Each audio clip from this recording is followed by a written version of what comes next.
오늘 본문의 말씀은 창세기 6장 1절에서 2절 말씀을 본문으로 믿음의 자손과 불신앙의 자손이라는 제목을 가지고 말씀을 통해서 은혜를 나누고자 합니다. 그래서 우리는 믿음의 자손, 다 믿음의 자손들이라고 말을 하고 있습니다. 누구나 다 예수 믿는다고 하고 믿음의 자손이라고 말하고 있는데, 믿음의 자손은 하나님이 보내신 자 예수 그리스도를 아는 것이 믿음이라고 말씀하고 있습니다. 그러면 불신앙의 자손은 누구냐? 하나님을 믿는다고 하면서 종교 행위를 하는 자를 불신앙의 자손이라고 하는 거예요. 우리는 교회 다니면 그저 11조 드리고 헌금하고 내가 교회 봉사하고 뭐 이러면 다 하는 줄 알아. 그게 아니에요. 요 사이는 가면 갈수록 상처들이 많이 있습니다. 그 상처는 하나님의 사랑 안에 거할 때, 하나님의 성령의 만지심이 임할 때 치료가 되어지는데, 그 은혜까지를 가지지 못합니다. 그런 사람들의 주특기를 보면 논리적이고 합리적인 것처럼 보여요. 근데 그렇지 않아요. 자기가 지금 어떤 죄를 하나님 앞에 범하고 있는지조차 모르고 있다는 겁니다. 그래서 참 안타까운 일들이 주위에서 많이 일어나고 있습니다. 그래서 본문에서 우리는 옛세계의 죄악이 간영하게 된 직접적 원인을 보게 되고요. 두 줄기에 구분된 인류, 결코 서로 합쳐서도 안 되는 하나님의 아들들과 사람의 딸들이 서로 욕정 때문에 서로를 탐하였으며, 이로 말미암아 그들은 하나님의 심판을 자초하게 된 것을 볼 수가 있습니다. 여기서 하나님의 아들들이라는 것은 셋의 후손을 얘기합니다. 그 노아의 아들들이 누구예요? 셋, 함, 야벳이잖아요. 그 셋의 아들들이, 그 후손들이 뭐예요? 하나님의 아들들이에요. 왜? 그들은 믿음을 지키기를 위해서 노력했고요. 그들은 하나님 앞에 가까이 가기를 노력했고요. 그들은 더욱더 하나님의 뜻을 이루기 위해서 계속 발전해 나가는 것을 볼 수가 있어요. 그러면 불신앙의 자손은 누구를 지칭하고 있느냐? 여기서 불신앙의 자손들은 가인의 후예들을 말하고 있습니다. 우리가 잘 알듯이 가인은 하나님 앞에 농사하는 거 가지고 제사를 드렸어요.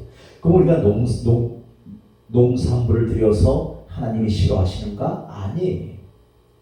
아벨은 양의 첫 새끼에 피의 제사를 드렸어요.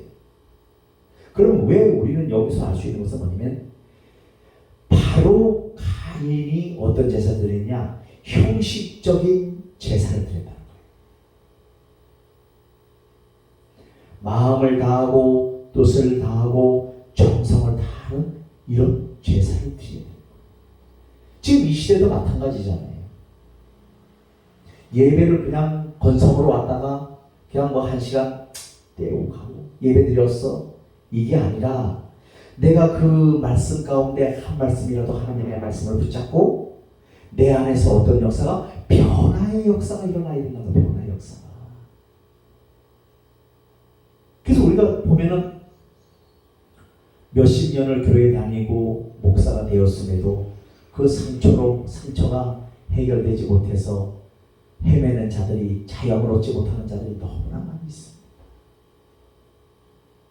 보면 안타깝잖아요. 보이잖아요. 근데 본인은 몰라.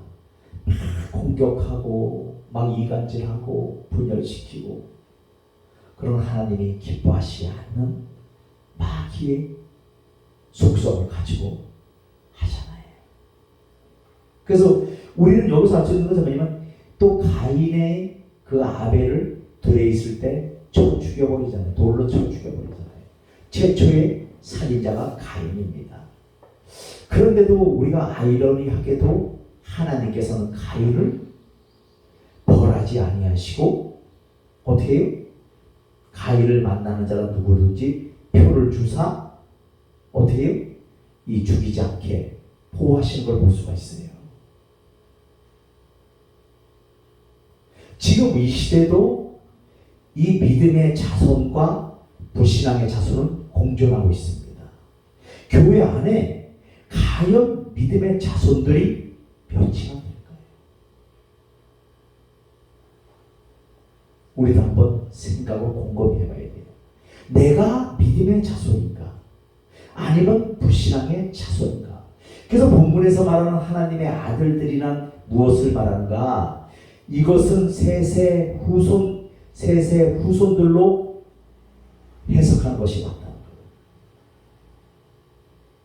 또 사람의 딸들과의 대조에서 가장 잘 어울리고요. 두 번째는 신화적이 아니라 성경적인 주장이라는 거예요.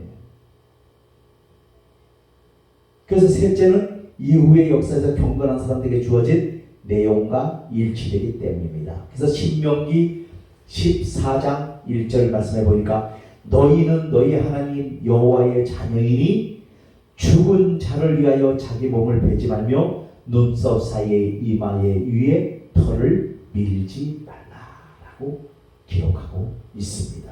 너희는 너희 하나님 여호와의 누구예요? 자녀라는 거예요. 또 시편 73편 15절에 말씀하기를 내가 만일 스스로 이르기를 내가 그들처럼 말하리라 하였더라면 나는 주의 아들들 세대에 대하여 악행을 행하였으리라 라고 말씀하고 있습니다. 네 번째는 셋을 그의 어머니가 하나님께서 주신 아들이라고 생각한 역사적 사실에 일치한다는 거예요. 그 창세기 4장 25절 말씀해 보니까 아담이 다시 자기 아내와 동침하며 그가 아들을 낳아 그의 이름을 셋이라 하였으니 이는 하나님이 내게 가인이 죽인 아벨 대신 다른 씨를 주셨다 함이라는 거예요. 그래서 우리는 여기서 우리가 알 수 있는 것은 뭐냐면 이 성도들의 결혼관입니다. 우리가 저번에도 갑옷 결혼식에 참석해보면 그래도 믿음이 있는 가정에서는 뭐 어떻게 해? 결혼식을 그래도 기도 한마디라도 잠깐이라도 이렇게 말씀을 전하고 이렇게 합니다. 근데 그렇지 않는 가정은 어떻게 해요? 주례사 없고 찬송 없고 기도 없고 말씀 없고 그냥 그대로 자기들 그냥 흥에 겨워서 하는 것을 볼 수가 있어요. 옛날에는 그 목사님을 주례사로 세워서 정말 이 목사님이 축도하고 축복하고 이런 것을 큰 영광으로 여겼는데 지금은 그렇지 않는 시대에 우리가 살고 있다.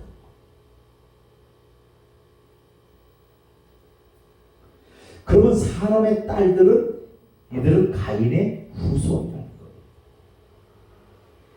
그리고 아름다움을 보고 이것은 추악한 결혼의 단면을 보여주는 것이라고 말씀하고 있습니다. 우리가 그렇잖아요. 근데 그리스도인들은 결혼관을 어떻게 세워야 되냐? 하나님께서 말씀하시기를 어떻게 해요? 고린도후서 6장 14절에 말씀하시기를 너희는 믿지 않는 자와 멍에를 함께 매지 말라. 의와 불법이 어찌 함께하며 빛과 어둠이 어찌 사귀겠느냐. 그래서 우리가 결혼할 때 어떻게 해요? 믿는 자 안에서 결혼을 해야 된다는 거예요. 그런데 요새는 그렇지 않잖아요. 결혼관은 어떻게 해요? 돈을 보고 학벌을 보고 가문을 보고 능력을 보고 스펙을 보고 이렇게 결혼하잖아요. 아, 저 사람 내가 기도해서 교회 다니게 해야지. 천만의 만만의 말씀이에요. 끌려갑니다. 처음에는 그가 나오는 것 같지만 안 나와요. 마귀가 그렇게 쉽게 나오게 하지 않습니다. 그러면 어떻게 돼요? 나중엔 끌려가는 거예요. 그쪽으로. 그래서 지난날 이 처녀 때 믿음을 소유했다가 이 결혼하고부터 교회를 안 나오는 케이스가 많이 있어요. 근데 우리 저번에 우리 그 시골에 가서 기도해준 우리 차원 어머님이 그래요. 우리 그 안혜정 어머님하고 그 같은 고명입니다. 거기서 신앙생활을 잘했어요. 우리 차원 엄마가 이모예요, 이모. 안혜정 그 외숙모의 이모입니다. 다 유씨, 다 똑같은 유씨입니다. 그래서 거기서 신앙생활을 잘했어요. 체험도 많이 했다고 합니다. 그런데 안 믿는 집에 시집 와가지고 평생을 예수를 떠나 살아. 그러니까 그 후손들이 다 막혀버리죠. 여러분, 이게 바로 불신앙의 자손들. 그래서 우리는 알아야 될 것이 뭐냐면 결혼을 할 때 믿는 자 안에서 믿는 자와 같이 해야 되는데 이 믿지 않는 자와 멍에를 함께 매지 말라고 분명히 주님은 말씀하고 계시는데 또 의와 불법이 어찌 함께하며 빛과 어둠이 어찌 사귀겠느냐고 말씀하고 있습니다. 하나가 될 수 없다는 거예요. 그런데도 우리는 계속해서 어떻게 해요? 세상적인 논리로 가고 있다는 거예요. 그래서 제가 아는 어떤 집사님이 계시는데 그 남자 집사님이 그러셔요. 결혼하기 전에 제가 그때 강도사 시절일 겁니다. 상담이 들어왔어요. 강도사님, 제가 결혼을 하려는 때는 저 여인을 무척 사랑합니다. 결혼해도 되겠습니까? 그런데 한 가지 걸리는 것은 믿지 않는 집안이에요. 불교 집안입니다. 이렇게 말씀하셔요. 그래서 오늘 제가 오늘 말씀 바로 고린도후서 이 6장 14절의 말씀을 전해주셨어요. 너희는 믿지 않는 자와 멍에를 함께 매지 말며 의와 불법이 어찌 함께하며 빛과 어둠이 어찌 사귀겠느냐. 그래서 사랑하지만 하나님 사랑하시죠? 이렇게 사랑한대. 그럼 말씀 좀 주십시오 했어요. 그리고 몇 년이 흘렀어요. 그래서 나중에 결혼했다는 소식을 내가 들었습니다. 근데 몇 년 있다가 어떻게 됐어요? 그 집사님조차도 교회를 떠나는, 내가 목사 돼서 전화 걸어봤더만 뭐라리? 목사님, 내가 너무 바빠서요. 교회 갈 시간이 없습니다. 가야지요. 뭐요? 어둠으로 간 거예요. 안타까운 일입니다. 그래서 주님은 어떻게 해요? 믿는 자와 같이 멍에를 메고 결혼관을 세워가라는 거예요. 셋의 아들들과 가인의 후손들과 섞일 수가 없듯이, 그런데 지금 세상은 어떻게 해요? 그 셋의 하나님의 아들들인 셋의 후손들과 가인, 믿지 않는 불신앙의 자손인 가인의 후예들이 어떻게 해요? 그 가인의 후예들의 아름다움을 보고 하나님의 아들들이 망가지고 부서지고 깨지고 있는 이런 시대에 살고 있다.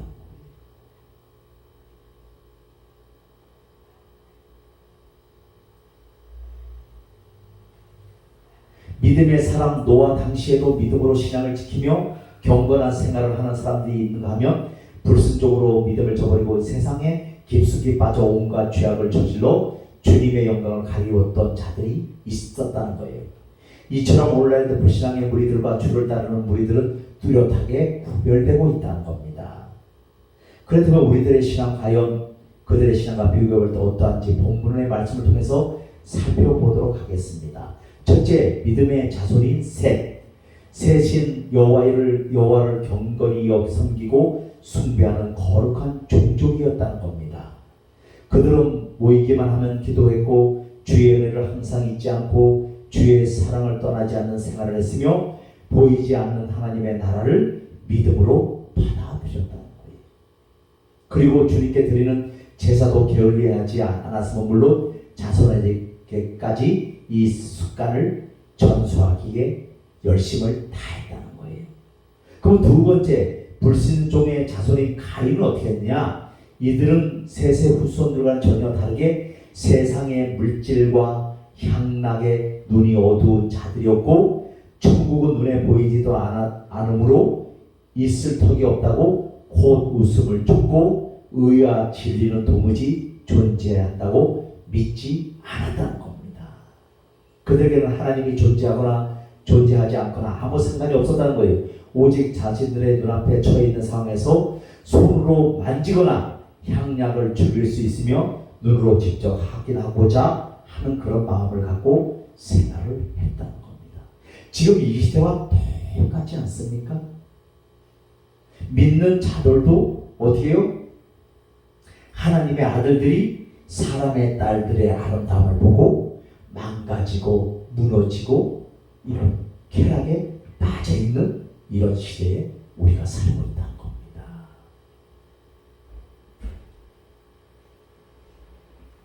그래서 또한 그들은 자신들의 족보의 여자들의 이름을 기록하였는데 이 이름들은 외적인 매력에 의미를 부여하고 있다는 겁니다.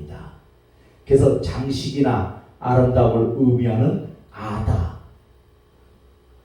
장식하는 거, 아름다움, 추구하는 걸 그걸 아다, 여자의 탐스러운 머리채를 의미하는 실라, 또 즐겁게 하는 이란 나아마라는 이름들이 이때 등장했다는 겁니다. 그래서 창세기 4장 23절에 보니까 라멕의 아내들에게 이르되 아다와 실라여 내 목소리를 들으라. 라멕의 아내들이여 내 말을 들으라. 나의 상처로 말미암아 내가 사람을 죽였고 나의 상함으로 말미암아 소년을 죽였도다. 이렇게 가인의 후손들은 어떻게 해요? 이 세상 것을 쫓아가면서 뭐 하나님이 없다고 떠들고, 지금도 그렇잖아요. 하나님이 뭐 증명이 되냐, 뭐 어디 있냐 하면서 막 이렇게 신뢰하는 것을 볼 수가 있어요. 바로 그거잖아요.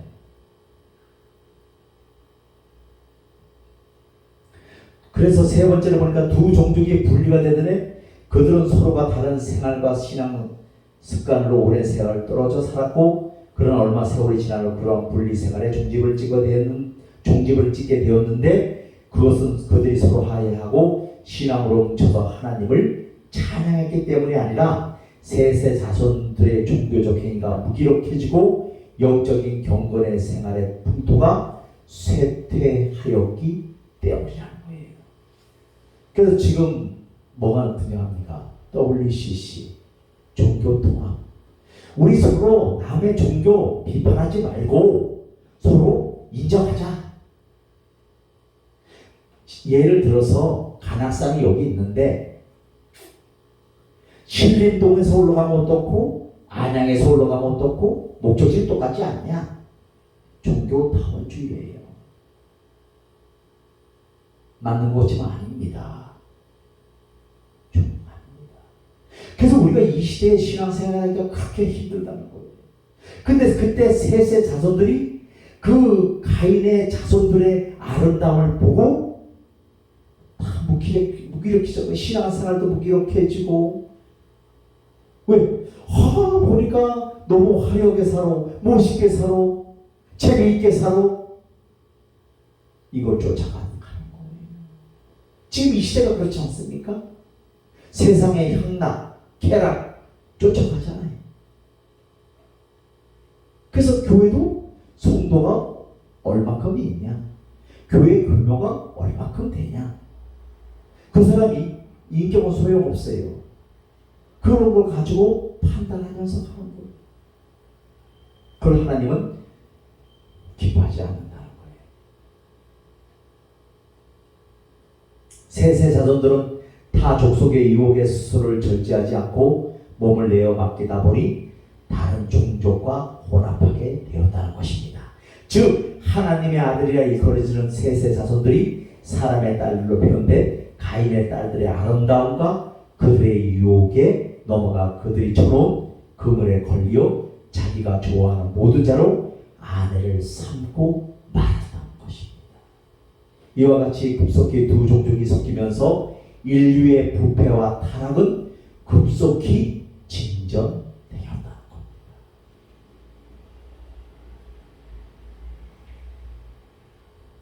하나님의 아들인 셋의 후손 중에는 자기들의 신앙심과 경건 생활을 가인의 자손에게 전해주고자 생각했던 사람들도 있었을 것입니다.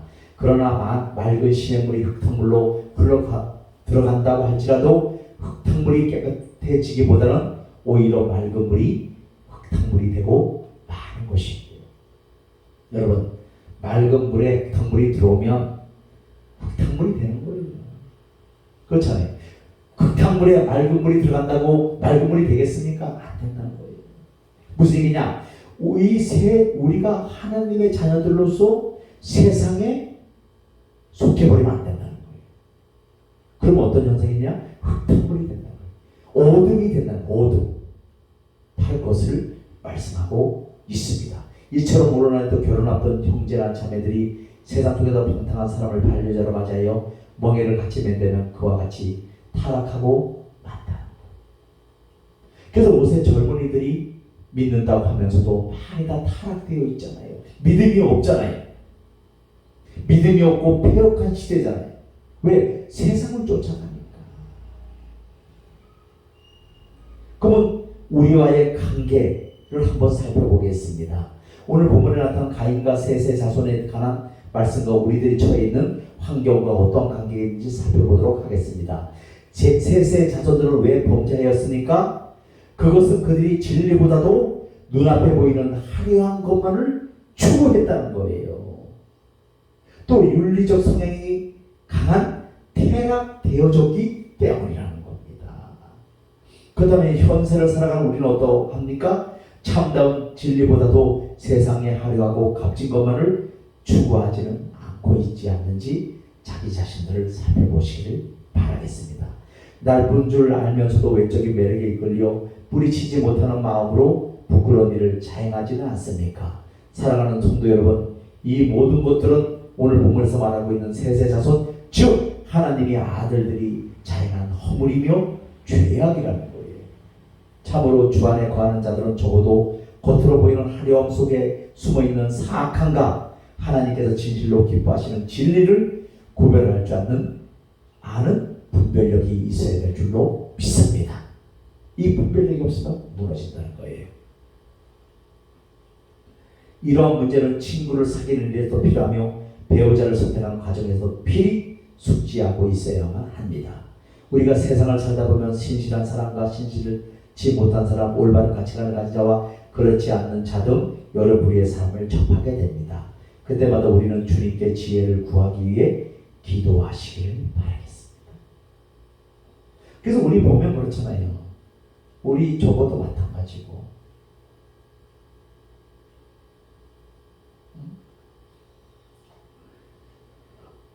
나의 성품이 약해지거나 나쁜 길로 가지는 않을지를 분별할 능력을 달라고 후히 주시고 꾸짖지 아니하시는 하나님께 간구하시기를 바라겠습니다. 그래서 오늘 말씀을 정리하고 마치겠습니다. 우리는 오늘 하나님의 말씀은 이 말씀만 드리고 마치겠습니다. 이사 알르미나, 이 히브리어 뜻은 가부를 뜻하고요. 그러면 이것은 문자적으로 그들이 그들 자신을 위하여 여자 혹은 아내를 획득했다 또는 붙잡았다 라는 뜻입니다. 그들이 아름다움을 보고 가인의 후손을 자기 아내로 삼아버렸다. 그러니까 그들의 신앙관이 무너지고 어떻게 했다는 거예요? 쾌락을 쫓아갔다는 겁니다. 그러면 결국 아름다움을 보고 자기들이 좋아하는 모든 자로 아내로 삼는지라 라는 말은 그들이 폭력이나 협박으로 처녀나 여자들을 그들의 아내로 삼았다는 것이 아니라 육신적이거나 눈요기를 위하여 취했다는 뜻으로 해석이 되어야 된다는 것입니다. 우리도 지금 이 시대에 이 가인의 하나님의 아들들이 사람의 딸들의 아름다움을 보고 망가지고 무너지고 있는 이 시대에 살고 있어요. 그래서 우리는 분별하시기를 주 예수 그리스도로 부탁을 드리겠습니다. 아멘.